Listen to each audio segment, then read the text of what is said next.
दोस्तों, आज की कहानी है जिस सास के साथ बहू ने किया 36 का आंकड़ा, आज वही सास बहू के लिए। कहानी पसंद आए तो वीडियो को लाइक एवं सब्सक्राइब जरूर करना। मैं जानती हूँ कि राकेश कहीं ना कहीं अम्मा के मसले पर मुझसे नाराज रहते हैं। दरअसल मेरा अपनी सास के साथ हमेशा से 36 का आंकड़ा रहा है। वैसे तो अमूमन सभी घरों में सास बहू के बीच इसी तरह का रिश्ता होता है, मगर मेरे साथ कुछ ज़्यादा ही था।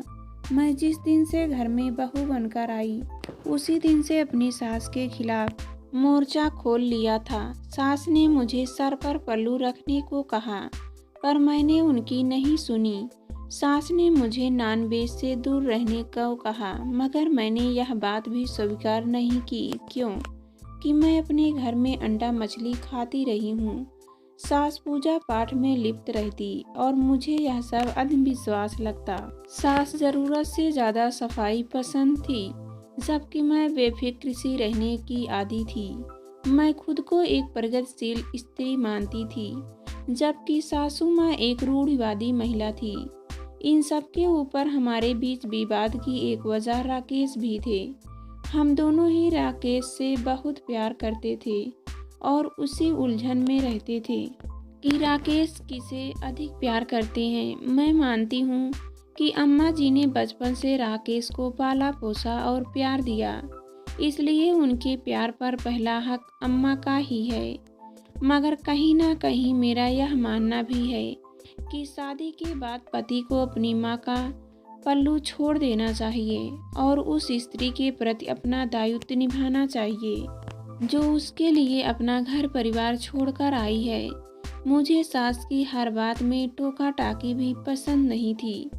हमारी शादी के 2 साल बाद मोनू हो गया और फिर गुड्डी गुड्डी उस वक्त करीब 3 साल की थी, जब मैंने राकेश से अलग घर लेने की जिद की।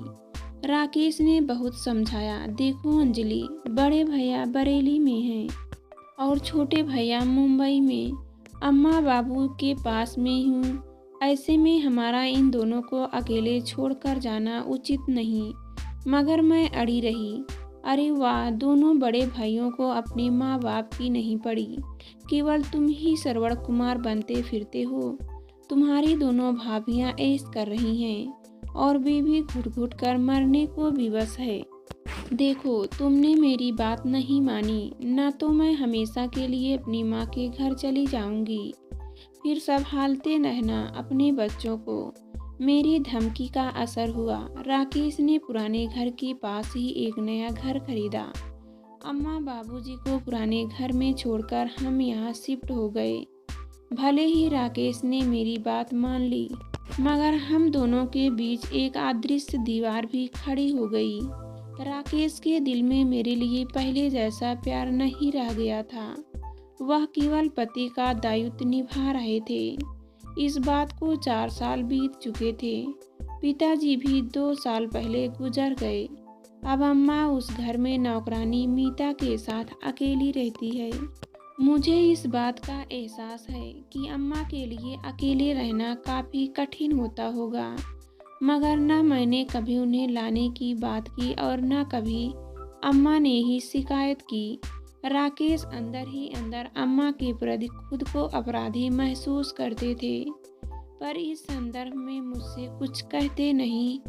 आज अम्मा की बीमारी के बारे में सुनकर जैसे राकेश ने मुझे भेजती नज़रों से देखा था, इससे जाहिर था कि वे इन सारी बातों के लिए मुझे ही कसूरवार मानते रहे थे। मैं बेसब्री से राकेश के लौटने का इंतज़ार कर रही थी। कहीं ना कहीं अम्मा को लेकर मुझे भी चिंता होने लगी थी। आखिर वे बुजुर्ग हैं और बुजुर्गों के लिए कोरोना ज़्यादा घातक सिद्ध हो रहा था। मैंने राकेश को फ़ोन कर अम्मा के बारे में जानना चाहा, तो राकेश ने संक्षेप में जवाब दिया, अम्मा को तेज बुखार है। मैंने एम्बुलेंस वाले को फ़ोन कर दिया है, बस वे आने ही वाले हैं। फिर मैं अम्मा को लेकर हॉस्पिटल निकल जाऊंगा, सारा इंतज़ाम करके और कोरोना का टेस्ट करवा के ही लौटूंगा। मीता ने बताया है। कि अम्मा से मिलने शर्मा जी का लड़का आया था, जो कुछ दिन पहले विदेश से लौटा था। ठीक है, मगर जरा ध्यान से, प्लीज अपना भी ख्याल रखना। हूँ ठीक है, कहकर राकेश ने फोन काट दिया। मेरे दिल में खलबली मची हुई थी। अम्मा को सच में क्रोध न निकला तो, उन्हें कुछ हो गया तो राकेश तो मुझे कभी भी माफ नहीं करेंगे। इधर मुझे यह डर भी लगा रहा था कि कहीं अम्मा के कारण कहीं राकेश भी बीमारी लेकर घर ना आ जाए। शाम ढले राकेश वापस लौटे। क्या हुआ, अम्मा कैसी है? और आपने अपना ध्यान तो रखा, मास्क हटाया तो नहीं, हाथों में सैनिटाइजर तो लगाते रहे ना। अम्मा की रिपोर्ट कब तक आएगी? किस हॉस्पिटल में एडमिट किया है? मैंने सवालों की छड़ी लगा दी तो वे मुंह बनाते हुए बाथरूम में नहाने चले गए। मैंने खुद को शांत किया और फिर एक एक करके सवाल पूछे। राकेश ने बताया कि रिपोर्ट 36 घंटे में आ जाएगी और तब तक अम्मा एडमिट रहेगी।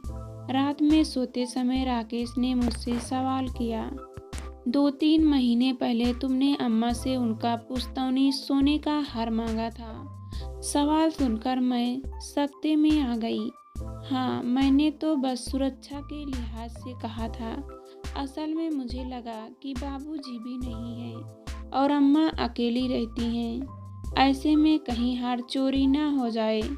क्या बात है अंजलि, हार के जाने का डर है तुम्हें, पर अम्मा के जाने का कोई डर नहीं, कहकर राकेश उठकर दूसरे कमरे में चले गए। मैं अम्मा को मन ही मन बुरा भला कहने लगी। कैसी है अम्मा भी? बीमारी में भी मेरे खिलाफ अपने बेटी की कान भरने से बाज नहीं आई। मैंने बुरा सा मुंह बनाया और लेट गई। तब तक राकेश एक ज्वेलरी बॉक्स लेकर अंदर आए।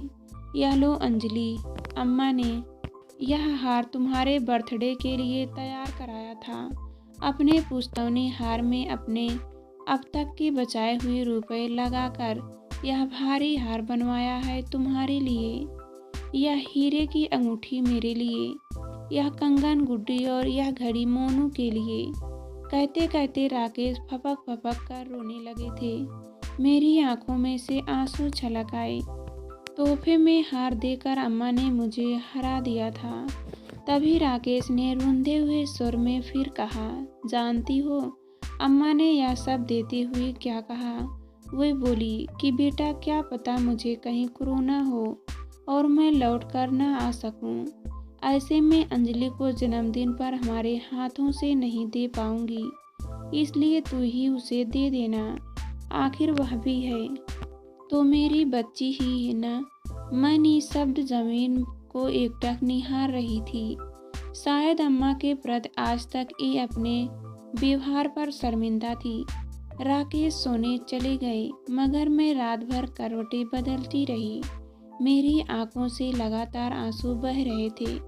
मैं सोचती रही, अम्मा मेरा इतना ख्याल रखती है और मैं ही हमेशा उनके बारे में गलत सोचती रही हूँ। यह बात मुझे अंदर से बीधे जा रही थी।